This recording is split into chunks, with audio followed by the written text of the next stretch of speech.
안녕하세요. 사연살롱이에요. 오늘의 사연입니다. 전 여자 사람입니다. 3남매 중 막내고요. 서론 다 접고 이야기부터 하자면 저희 오빠는 군대 제대 후에 대학을 다니다가 사고를 쳐서 새언니와 저희 집에서 같이 살고 있습니다. 다른 집도 그런가요? 저희 집은 장남의 기대를 많이 했었어요. 저와 언니는 집에서 무시당하고 뭘 해도 당연히 늘 마지막이었고요. 가난한 데다 오빠에게 지원을 많이 해주다 보니 언니는 결국 고등학교를 자퇴했고 검정고시를 보고 대학을 갔습니다. 저도 고등학교를 처음 들어갈 때 돈이 100만 원 안 되게까지 깨져서 학교를 보내내 만회하면서 가족 간의 마찰이 많았는데 언니가 무조건 저는 졸업시켜야 한다면서 커버해준 덕에 학교 다니고 있고요. 저희 언니는 어디 가서 말도 잘하고 처음 시키는 일도 척척 잘하고 똑부러지는 스타일이라 어린데도 어디 가서 무시 안 당하고 아빠가 없는 저희 집에서 가장입니다. 아빠는 다른 지역에서 일을 하시기 때문에 가족 간의 큰 일은 언니와 상의를 한 뒤에 결정하는 게 대부분입니다. 돈 관리 또한 엄마와 언니가 함께 하고요. 근데 오빠가 사고를 쳐서 새언니를 데리고 왔어요. 저희 언니는 혼전순결을 외치는 사람은 아니고 임신은 축복이고 여자만의 특권이고 아주 귀중한 거라고 생각해요. 하지만 혼전 임신은 진지하지 않은 그저 하룻밤 불장난이라고 생각하는 사람입니다. 혼전 임신의 케이스가 능력이 없고 돈이 없고 나이가 어린 세대들에게 많이 일어나기 때문에 아기들만 불쌍하다고 싫어해요. 하지만 임신이 되어버렸고 이왕 아이가 생긴 거 언니도 새언니한테 잘해주려고 사골도 끓여다 주고 보양식도 해주고 그랬는데 비리다면서 치우라고 하고 새언니가 아주 상전이네요. 오빠라는 인간은 하루 종일 컴퓨터만 잡고 있고요. 그리고 언니와 저는 어렸을 때부터 항상 오빠에게 밀리다 보니 서로가 더욱더 소중합니다. 부모님의 무관심 속에 저를 사춘기 때 엇나가지 않도록 잘 지탱해준 건 언니고 학교에서 모자른 성교육도 언니에게 받았습니다. 언니에게 가르침을 받아서인지 저 역시 사랑하는 사람과의 관계는 좋지만 책임을 질 수 있는 선에서 사랑을 나누는 것이 좋다고 생각하는데 오빠와 새언니를 보면 아이만 불쌍해 보이고 새언니는 입덧이 무척 심한 사람이라 임신기간 내내 거의 파김치 수준이었습니다. 그렇게 새언니는 출산을 했고 저한테는 조카가 생겼습니다. 임신기간에는 그래도 양반이었어요. 산후조리는 저희 엄마가 다 해주셨고요. 임신하고 나서 애를 안 지우려다가 집에서 쫓겨난 새언니라 엄마가 미안하다면서 다 해주셨거든요. 근데 출산을 하고 나니 처진 뱃살 때문에 요가를 다녀야겠다고 저희 엄마 보고 요가 학원을 끊어달라고 하네요. 저희 엄마도 처음엔 오빠를 지지했는데 오빠가 사고치고 난 후에 언니가 내가 이런 오빠 때문에 학교 생활 다 포기하고 동생 뒷바라지하고 있는 줄 아냐면서 한번 터트린 적이 있습니다. 그 뒤로는 엄마도 저와 언니한테 이때까지 내가 못 챙겨준 거 지금이라도 내가 엄마 노릇 하겠다면서 언니 편이 되어주셨고요. 요즘 언니와 엄마와 저는 친구처럼 같이 영화도 보러 다니고 쇼핑도 합니다. 여튼 집에서 돈이 오가는 일은 언니가 모두 알아야 하기 때문에 엄마는 이 일을 언니에게 말했고 언니는 역시나 절대 안 된다는 말뿐이었어요. 새언니에게 공원 가면 널린 게 운동기구라고 거기서 운동하라고 했고 새언니는 대놓고 저희 엄마 보고 언니에게 허락받고 돈을 쓰냐며 언니가 너무 엄마를 잡고 산다는 둥 이상한 말을 했고요. 언니도 그 말을 듣고 화를 많이 냈지만 한번 두고 보겠다며 참고 넘어갔습니다. 그날 이후 우리 언니가 원래 친구와 같이 자취를 했는데 막 나가는 새언니가 내 집을 마음대로 휘저는 걸 못 보겠다며 자취를 접고 집으로 왔습니다. 새언니는 언니가 없을 때 저를 부려먹기 시작했고 아이는 대부분 저희 엄마가 보셨습니다. 그것도 모자라 우리 언니 방에 들어가 언니의 옷과 액세서리 등등 막 입고 다니기 시작했고 한두 번 참던 언니도 못 참겠는지 오빠를 불러다가 뭐라고 했습니다. 새언니가 도둑처럼 막 가져다 쓴다고요. 근데 새언니는 그 말을 듣고 전에는 쓰고 돌려놓기라도 했는데 이젠 막 가져가서 안 돌려주는 겁니다. 그래서 언니는 방마다 열쇠 키를 달고 문을 잠가버렸어요. 오빠는 하루 종일 컴퓨터 게임만 하고 집에는 관심이 없고요. 새언니는 밥 먹을 때도 엄마나 저한테 차려달라고 하고 기가 막혀서 아직도 화가 나는데 언니는 조용히 지켜보다가 어느 날 미니 냉장고 하나를 사왔어요. 그 안에 인스턴트 음식, 3분 음식, 라면 등등 간단하게 먹을 수 있는 김, 멸치볶음, 김치 이런 걸 왕창 사다 놓더니 새언니 방에 놔줬어요. 새언니가 이게 뭐냐고 물어보니까 언니는 새언니가 너무 밥 차려 먹는 걸 귀찮아하는 것 같아서 그냥 방에서 알아서 차려 드시라고 내가 하나 샀다. 마음에 들었으면 좋겠다. 이러고 저와 엄마를 데리고 나와 그날 외식했어요. 언니는 여기는 우리의 집이지만 우리라는 말은 공동생활을 하면서 지켜야 할 부분은 지켜줘야 그게 우리의 집이 되는 거라며 이제 새언니가 자꾸 부려먹거든 무시를 하던가 얘기를 바로 하던가 하라고 하더라고요. 새언니나 오빠가 자꾸 이렇게 무책임하게 나오면 그들한테 우리의 집이 아니라 나의 집으로 만들겠다고 언니의 눈에 모든 게 다 보이게 하라고 하네요. 그 뒤로 저와 엄마는 새언니와 오빠와의 마찰을 줄였고 오빠와 언니가 거실로 나오면 저희는 방으로 들어가고 그런 식으로 지냈습니다. 그 외에도 수많은 일이 있었지만 다 넘기고 결정적인 사건을 꺼낼게요. 어느 날 언니가 저희 집으로 남자친구를 데리고 왔습니다. 언니의 남자친구는 언니와 고등학교 때부터 사귀었고 저희 집이 힘들 때 기쁠 때 항상 함께한 오빠여서 거의 친오빠처럼 지내는 오빠입니다. 그리고 가족 간에도 무척이나 친해서 언니 또한 오빠네 가족들한테 무척이나 이쁨 받고요. 이미 그 집에서는 공식적인 며느리인데 언니한테 결혼 언제 할 거냐고 물으면 언닌 그저 웃기만 하네요. 저희 부모님도 결혼을 보채시고 그 오빠와 오빠네 식구들도 우리 사업이 성공했다고 너한테 많은 거 안 바란다고 몸만 와도 된다면서 결혼을 보채는 눈치인데 저한테도 언니한테 맨몸으로 와도 되니까 빨리 결혼하라고 말하라고 한 적도 있었고요. 언니는 결혼에는 순서가 있고 혼수는 내 힘으로 해갈 거라며 요지부동이었고요. 그 오빠네 집도 사업이 한번 망해서 무척 힘들었는데 다시 잘 돼서 정말 잘 사는 집이에요. 그래도 한번 실패를 해보셔서인지 기부도 많이 하시고 항상 많은 거 안 바라시고 사시는 걸로 알고 있고요. 어머님 아버님 둘 다 정말 착하시고 여기 보면 맨날 시댁이랑 싸우던데 어째 오빠네 어머니께서는 오빠 혼자 집에 가면 더 섭섭해 하시더랍니다. 오빠 또한 공부도 잘하고 이름만 대면 알만한 이름 있는 대학에 다닙니다. 안 그래도 대학 때문에 부족한 집안이 오빠네의 사업 성공으로 너무 갭이 크게 나자 저 또한 친한 오빠로는 좋지만 사실 그 집에서 별로라고 생각하겠지 싶어 결혼까지는 생각을 접었었습니다. 언니는 자존심이 센 사람이라 오빠가 몇 번 프로포즈를 했는데 연애만 하자면서 딱 잘라 거절한 걸 저도 알고 있는데 이번에 데리러 온 건 뭔가 기류가 이상하더라고요.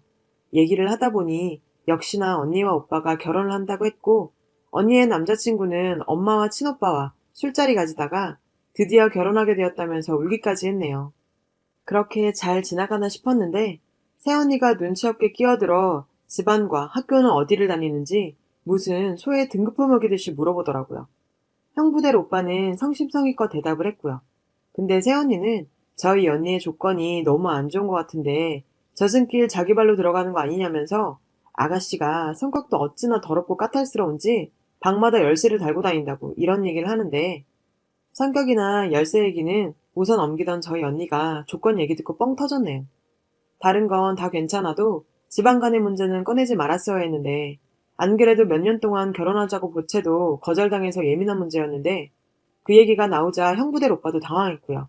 그래도 언니가 남자친구가 있으니까 웃으면서 넘겼는데 남자친구를 보내고 나서 오빠를 부르더니 청천벽력 같은 소리를 했습니다.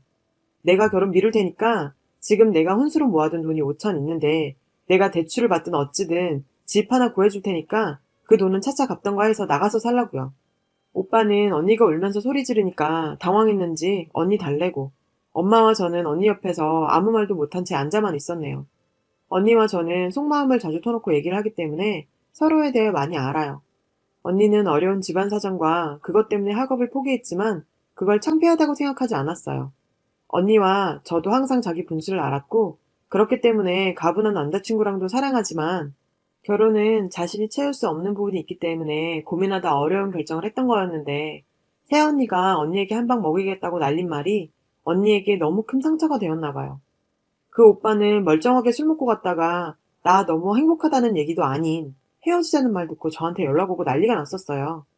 저희 집에 먼저 말씀드리고 며칠 뒤에는 형부 집에 결혼 얘기하려고 했는데 다 취소돼 버리고 저희 엄마도 이제 못 참으시겠는지 오빠네 보고 나가라고 하시고 언니가 이렇게 무너지는 모습을 처음 보는 저로서는 어떻게 해야 할지 모르겠어요. 언니는 지금 남자친구랑도 안 만나고 방 안에서만 지내네요. 오빠와 새언니는 엄마가 내쫓아버려서 어디로 갔는지도 모르겠고요. 그래도 희망적인 건 언니의 남자친구가 포기를 안 한다는 점이에요. 일생에 단 한 번뿐인 결혼은 언니와 하겠다고 결혼을 미루는 건 괜찮지만 헤어지는 건 안 된다고 저더러 자기 편이 돼달라고 하는데 언니가 너무 완고해서 고민이 돼요. 언니가 진정이 되고 난 뒤에 얘기를 하려고 하는데 언니의 상태가 더 안 좋아지는 것 같아요. 몇 년을 함께 지내도 힘들어도 항상 꿋꿋하던 언니가 왜 내가 이런 집안에서 태어났는지 모르겠다고, 나도 내가 누릴 수 있었던 거 다 누렸다면 이렇게 죄책감 안 가지고 고민도 안 하고 결혼했을 거라며 자기 한탄을 하고 죽고 싶다 그러고, 평생 동안 참았던 게 다 터졌는지 정말 언니가 아닌 것 같아요. 언니의 모습을 보면 정말 탑이 와르르 무너진 느낌이 들 정도로 엉망이네요. 병원에라도 데려가 봐야 할까요? 언니는 제가 힘들 때 저를 잡아주고 지탱해줬는데, 저는 언니가 무너져 내렸을 때 어떤 말을 어떻게 꺼내야 할지 감도 못 잡고 있으니 정말 죄책감 들고 하루하루가 힘들어요. 언니가 이때까지 무리하고 있었다는 생각은 한 번도 해보지 못했어요. 언니니까 나에게 양보하고, 언니니까 나를 챙겨주고, 어떻게 보면 고맙기도 하지만 당연스럽게 여겼을 수도 있는 것 같아요. 새삼스레 언니가 놓쳐왔던 것들을 되돌아보게 되면서 우리 집이 정말 언니에게 짐이 되는 건 아닐까 하는 생각이 드네요. 시집갈 때 한 푼 보태줄 수 없는 부모님과 책임감도 없고 능력도 없는 오빠와 새언니와 아직 나갈 돈이 많은 저까지 언니한테 도움이 되고 싶어요. 이 사연의 후기입니다. 하루에 수십 번 나도 언니처럼 학교 그만두고 일할까 생각하지만 언니의 짐을 덜어주기엔 아직 저의 나이가 어린데다가 아예 고등학교를 실업계로 가서 아르바이트도 하면서 조금이나마 힘이 되고 싶어 언니랑 의논도 했었어요. 근데 언니는 돈 걱정 말고 인문계로 가서 공부해서 대학 가라며, 너의 생각을 알겠지만 학벌이 짧으면 사회에서 무시당하기가 쉽다며 저를 설득했었어요. 저도 공부는 하고 싶었기 때문에 수긍하고 고등학교를 인문계로 갔습니다. 항상 10시 넘어 끝나는 학교와 새언니의 구박과 오빠의 무책임 때문에 언니가 힘든 걸 많이 알아차리지 못했나 봐요. 언니를 병원에 데리고 간다는 말은 언니가 위장이 안 좋아서 스트레스를 받거나 밥을 안 챙겨 먹으면 속이 망가지기 때문에 걱정이 돼서 했던 말입니다. 정신병원에라도 데려가야 한다는 것처럼 생각한다고 오해하시는 분들이 계셔서요. 너무 저희 가족을 기생충 취급하듯이 하지 말아주세요. 그리고 저 또한 새언니에게 화가 많이 나서 성질도 내보고 싶었고 머리채라도 휘어잡고 싶었지만, 예전에 한번 새언니와 조카 문제로 엉선 높여 싸웠는데 언니가 그 일을 알고 엄청 화를 냈어요. 화를 내는 건 내가 할 일이지 네가 할 일이 아니라며, 네가 버릇없이 굴면 밖에서 언니랑 엄마가 욕먹는다고, 아무리 못나도 위더들은 어른이라고, 그렇게 언성 높여 싸우면 안 된다고 했었거든요. 그래서 조용히 있었죠. 근데 아무리 그런 말을 들었어도 제가 그 상황에서 참았으면 안 되는 거였는데 아직도 화가 가라앉질 않네요. 언니는 지금 많이 진정된 상태입니다. 요 며칠 동안 밥도 안 먹어 살이 쪽 빠졌는데 오늘 아침 묵묵히 나와 혼자 양푼통에 밥이랑 반찬을 부어 비벼 먹더니 샤워도 깔끔히 하고 예전 모습으로 돌아왔습니다. 근데 그 모습을 보니 또 혼자 끙끙하며 무리할 것 같아서 언니를 붙잡고 얘기했습니다. 언니가 우리를 책임지려는 건 알지만 그 책임감 때문에 언니의 소중한 인생까지 뺏고 싶지 않다고요. 우리 가족이 짐이 되는 것도 알고 내가 아직 어려 언니에게 아무런 도움이 될 수 없는 것도 알지만 나도 곧 커서 성인이 될 거고, 내가 저번에 언니한테 혼나서 새언니한테 아무 말도 못했지만 새언니가 또 우리 집에 와서 이상한 짓 하면 나도 가만히 안 있을 거라고 그랬더니 언니가 엄마와 저를 단 한 번도 짐이라고 생각해 본 적이 없답니다. 저를 엄마가 낳았지만 부모님이 맞벌이 하면서 키운 건 다 내가 키웠고, 그래서 넌 내 동생이면서도 딸인데 널 어떻게 짐이라고 생각하냐고요. 엄마도 나를 낳아주고 아파서 쓰러질 때까지 일하면서 보냈는데 당연히 내가 모시는 건 당연한 거고, 오히려 내가 원해서 이 길을 택한 건데 그 스트레스가 쌓일 때마다 너한테 풀게 돼서 미안하다고 해요. 결혼은 내가 시집을 가는 건데 집에서 뭘 해준다는 것 자체가 말이 안 되는 거라 언니도 돈을 모으게 된 거고, 그 문제에 엄마와 저는 상관이 없다고 하더라고요. 우리 가족까지 포옹해주지 않을 남자였다면 지금까지 만나지도 않았을 거라고. 참, 세상에 이런 언니가 어디 있을까요? 또 언니가 그저 우리가 어떻게 살았는지도 모르는 그 새언니한테 내가 이때까지 노력한 시간들을 그딴 식으로 듣게 되니 너무 어이가 없고 다 뒤엎고 싶었지만, 그래도 윗사람이니 자기가 참으려고 했는데 결국엔 터져버렸다고 웃더라고요. 남자친구 만나서 다시 얘기하러 갔다 올 거고, 언니가 감정이 터져서 그렇지 이렇게 헤어지는 게 말이 안 되는 거라고 안심하라고 다독여줬어요. 당당하게 결혼해서 엄마랑 저한테 반듯한 형부 만들어주고 자기 편 하나 만들어 놓을 거니까 걱정하지 말라고요. 저 달래주다가 제가 예쁘다는 옷 골라 입고 남자친구 만나러 나갔네요. 몇 시간 지나서 형부대를 그 오빠한테 고맙다고 다 해결됐다고 나중에 저녁에나 한번 먹자고 문자 왔어요. 아직 처리하지 못한 오빠와 새언니가 자꾸 마음에 걸리네요. 엄마와 저는 이제 다 괜찮아졌으니 새언니와 오빠만 어떻게 치워버렸으면 좋겠는데 조카가 마음에 걸리기도 했어요. 형부가 처음엔 오빠네 가족한테 월세로라도 자기 돈으로 집을 하나 얻어주겠다고 했는데 언니와 제가 절대 안 된다고 말렸습니다. 언니가 자기가 차라리 조카를 보고 말지 그 꼴은 못 보겠다고. 그러니까 형부가 버럭하면서 아무리 가족 사정 다 이해해도 우리도 아이 가져야 되는데 조카한테 홀려서 자기는 상대도 안 해줄 거 뻔하다면서 그건 싫다고 하고요. 그 얘기 듣고 농담인 거 알면서도 가족들 얼굴 다 빨개지고 언니도 그 말은 다시는 안 꺼냅니다. 그렇게 며칠 고민하다가 내일 오빠랑 새언니를 불러다가 1,000만 원을 빌려주고 각서를 받고 그냥 치워버리기로 했습니다. 아무리 철이 없어도 부모는 부모니 만약 1,000만 원도 못 갚고 자리도 못 잡고 발전이 없다면 그냥 아이를 데려오는 걸로요. 아무리 생각해도 그 사람들 치워버려야 우리 언니가 마음이 좀 편해질 것 같습니다. 결정하고 나니 속이 후련합니다. 만약 조카를 데리고 오게 된다면 엄마와 제가 돌볼 수 있는 선에서 열심히 돌보기로 했어요. 조카가 싫은 건 아니니까요. 오늘 언니와 오랜만에 함께 같이 자기로 했어요. 얘기도 많이 할 거예요. 형부와 언니는 정확한 날은 시댁 친정 식구들과 상의를 해야겠지만 제 수능이 끝나고 내년 봄쯤에 결혼하기로 했습니다. 아직 갈 길이 멀긴 하지만 저를 믿어주는 가족이 있고 헌신적으로 저를 보살펴주는 언니의 노력이 물거품이 되지 않도록 저 또한 노력하고 지내겠습니다. 많은 관심과 댓글 감사합니다. 여러분, 사연 댓글에 응원과 현명한 조언 부탁드려요. 좋아요와 구독은 저에게 큰 힘이 됩니다. 오늘도 좋은 일 가득하세요.